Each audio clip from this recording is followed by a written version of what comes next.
The three keys to Steve Rifkin's success. One, I was lucky. I mean, luck has to play signing, 9 guys from Staten Island with a record that really didn't have a hook. The rapport that me and RZA had, it worked. I fought for my artist. I got arrested fighting for my artist on a negotiation where I should have been on BMG's side, but I couldn't let BMG shit on myself or shit on Wu-Tang. And like I said, I think my A&R team was the best A&R team ever, in hip hop history. We were an A&R driven company, and we were an artist development company. And the third key is we didn't have to rely on anybody to break a record. We had our own network.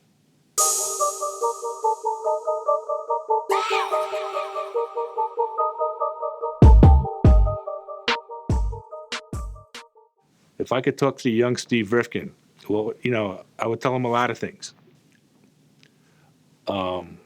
First is, let's go with health. I didn't go to the doctor for 35 years. If I went to the doctor on a regular basis, I would never have had the heart attack. So I was scared of the doctor. Well, the young Steve Rifkind was scared of the doctor, always thinking that, if you go to the doctor, eventually you're going to get bad news. But if you took care of yourself, you really wouldn't get bad news. So that's one thing. The young Steve Rifkind had a crazy temper. A real crazy temper, and, didn't like the word no. I would still tell him, you don't have to like the word no and still follow your gut and still follow your instinct, but control that temper. And even though I would blow up in 2 seconds and then I'm on to the next thing, it scared people, it intimidated people, and it's like, you need people to help grow a company. So I would say, figure out a way how to take down your temper. And I always thought more was better. What I would have done is I would have told Steve Rifkind not to sell out to Sony and stay at BMG and just rather be a lean, mean machine than have a company that's just full of fat and nothing. So those are pretty much the three things I would have told the young Steve Rifkind. As far as the BMG Sony situation, it was really my insecurity because there was Loud, and then there was also still the Stephen Rifkind Company. So the Stephen Rifkind Company's biggest client on the music side of things was Interscope Records. So me and Jimmy became really, really close. And if it truly wasn't for us, not from an A&R standpoint, but from a marketing standpoint and from just a whole, we did all his work. And then, when Suge went away, he didn't want to talk to certain acts where we would have to go in and talk to the acts for him. But I truly loved Jimmy. And I was like, you know what? That's the field I want to play on. And Jimmy kept on saying to me, don't worry about the bottom line. Just think about the top line because all they're caring about is market share. Our top line was crazy. And, we were showing profits, but not what we should have been because I just kept on trying to build and I wanted to play on the same field that Jimmy played. So BMG said, you're not showing enough profits. I said, fuck you.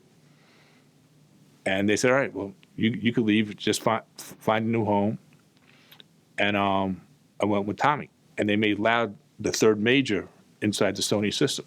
So, we went from a staff of 40 people to a staff of 300 people, where people would call me by my last name, like Mr. Rifkind, and I'm like 37 years old. And I was like, and then we had to play by Sony rules, and it was the demise of Loud, and it was probably the biggest mistake I ever made. Instead of just like being your own person, and we found the acts, we marketed the acts, but really think we were doing huge numbers, but we should have shown more profit.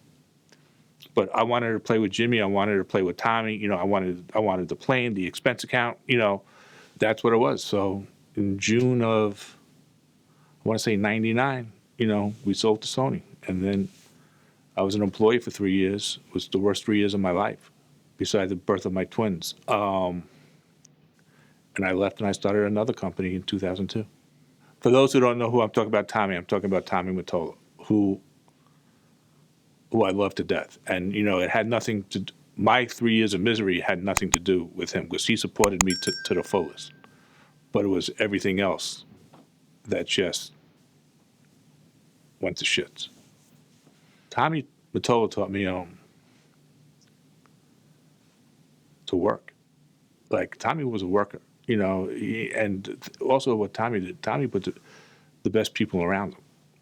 Even though I didn't get along with Donnie, Donnie Einer, who was head of Columbia, and Michelle Anthony, who was his number 2 and number 3, they were beasts and they were the best in the game. So Tommy only hired the best. So that's one thing I learned. If you have to be accountable for something, you need a team that are going to be a bunch of animals and work. So creative-wise, we were there. But when it came to a lot of other stuff, I didn't know how to do it. And then, Donnie would be sticking their nose in it and everything. So I had an A team, but I didn't have an A plus team on certain things. But when it came to A&R and promotion, nobody could touch us. What makes Jimmy Iovine special is he also doesn't take the word no. I mean, let's just talk about beats. His relationship with his artists are second to none. He treats them like family.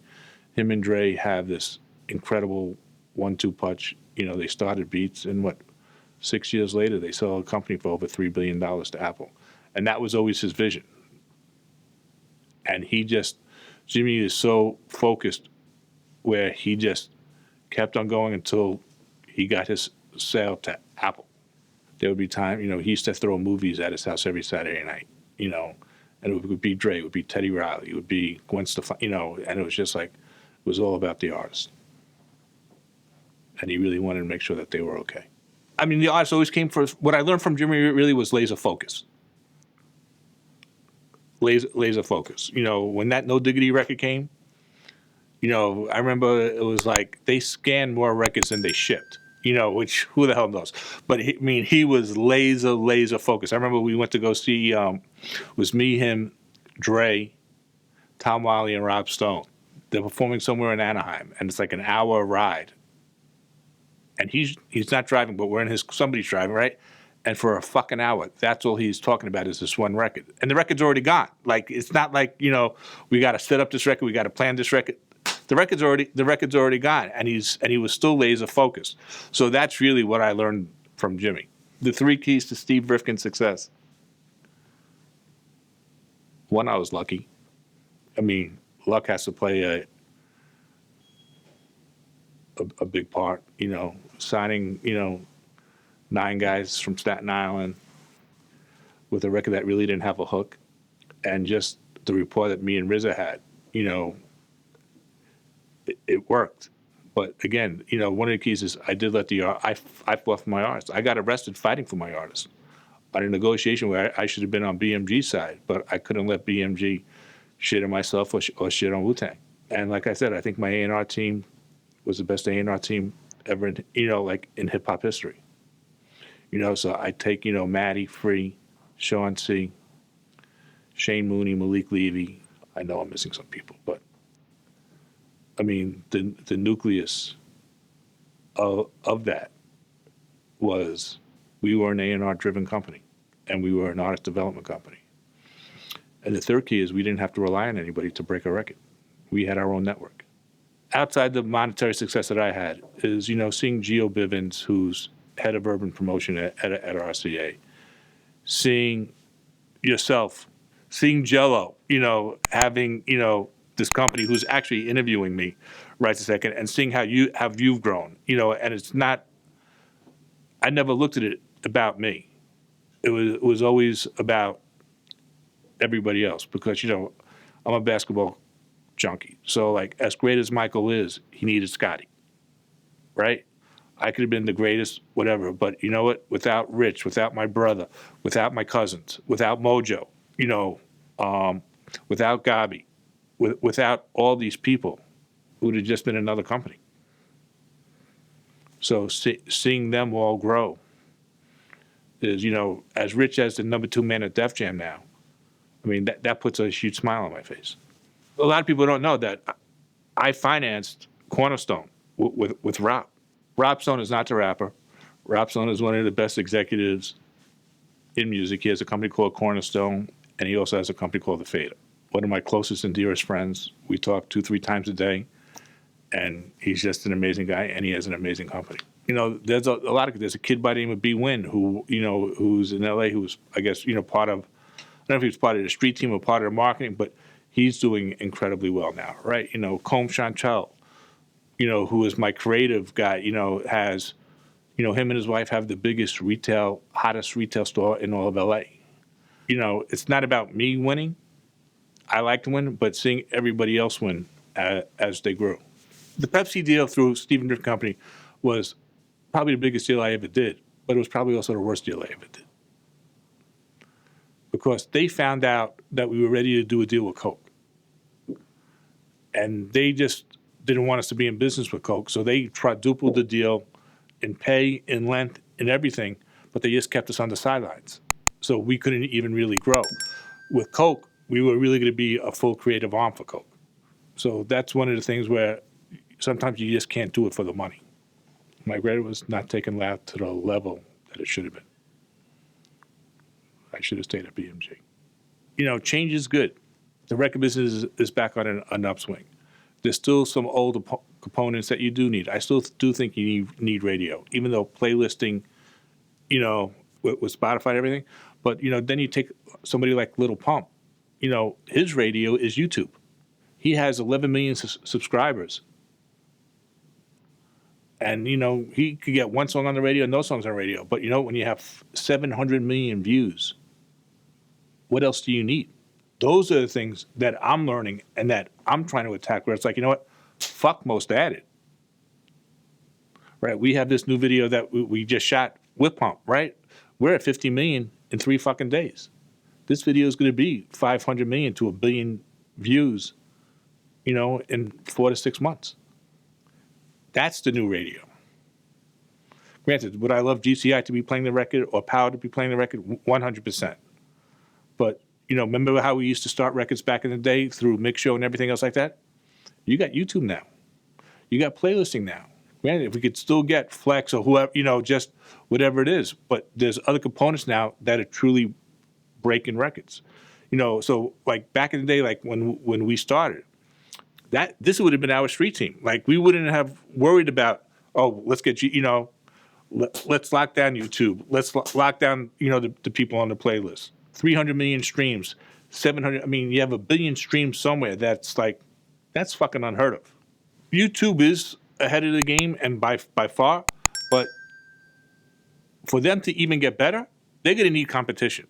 So because they need to be challenged. Even if it's like, so far, remember like it was Nike and Reebok. You know what I'm saying? At least you have somebody that could push you at least. So Pornhub has this built-in audience. I think it would be, I haven't seen the article that you said, but that is the next, you already have crazy amount of eyeballs. You're a $4 billion company. And it's like, to make that content, I think it's brilliant. And they don't, somebody told me the other day, Jay-Z is happy to be number 3 behind Spotify and Apple. Because whenever he really does sell, he's going to get, a multi-billion-dollar check. That's what's exciting me. And for me to, and I'm starting to understand it.